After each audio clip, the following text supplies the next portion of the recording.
নির্বাচনের আগে শিক্ষক কর্মচারীদের বিভিন্ন মত বিনিময় সভায় বিএনপি মহাসচিব জনাব মির্জা ফখরুল ইসলাম আলমগীর, স্থায়ী কমিটির মেম্বার সহ বিভিন্ন নেতৃবৃন্দ আশ্বাস দিয়েছিলেন বিএনপি ক্ষমতায় আসলে এমপিভুক্ত শিক্ষকদের চাকরি জাতীয়করণ করবেন।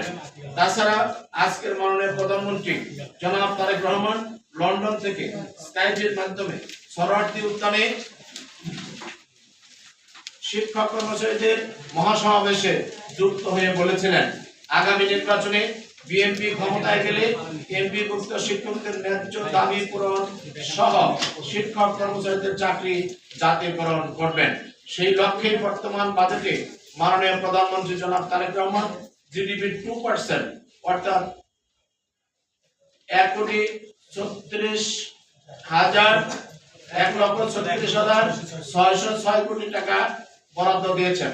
তারপরও শিক্ষকদের চাকরি জাতীয়করণে শিক্ষা মন্ত্রণালয় থেকে কোনো উদ্যোগ গ্রহণ করা হয় নাই।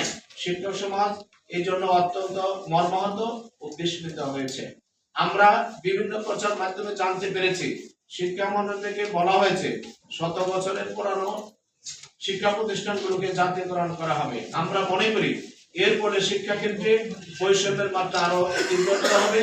শিক্ষা জাতির মেরুদণ্ড হলে শিক্ষক শিক্ষার মেরুদণ্ড। প্রায় 95% শিক্ষার দায়িত্ব পালন করেন এমপিভুক্ত শিক্ষক কর্মচারীরা, কিন্তু পরিতাপের বিষয় হলো তাদের সামাজিক আর্থিক মর্যাদা নেই চাকরির নিশ্চয়তা। শিক্ষক কর্মচারীদের আর্থিক যোগ্যতার মধ্যে রেখে কোনো অবস্থাতে সরকারের পক্ষে মানসম্পন্ন শিক্ষা নিশ্চিত করা সম্ভব নয়।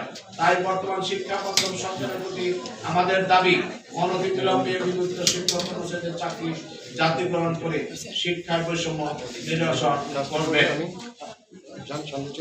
2. নবম জাতীয় পে স্কেলে অন্তর্ভুক্তিকরণ। দ্রব্যমূল্যের চরম ঊর্ধ্বগতির ফলে শিক্ষক কর্মচারীরা অত্যন্ত মানবতার জীবনযাপন করছেন। এর ফলে শুধু শিক্ষকদের ক্ষতিগ্রস্ত হচ্ছেন না, শিক্ষা ব্যবস্থার উন্নয়ন প্রক্রিয়া ক্ষতিগ্রস্ত হচ্ছে।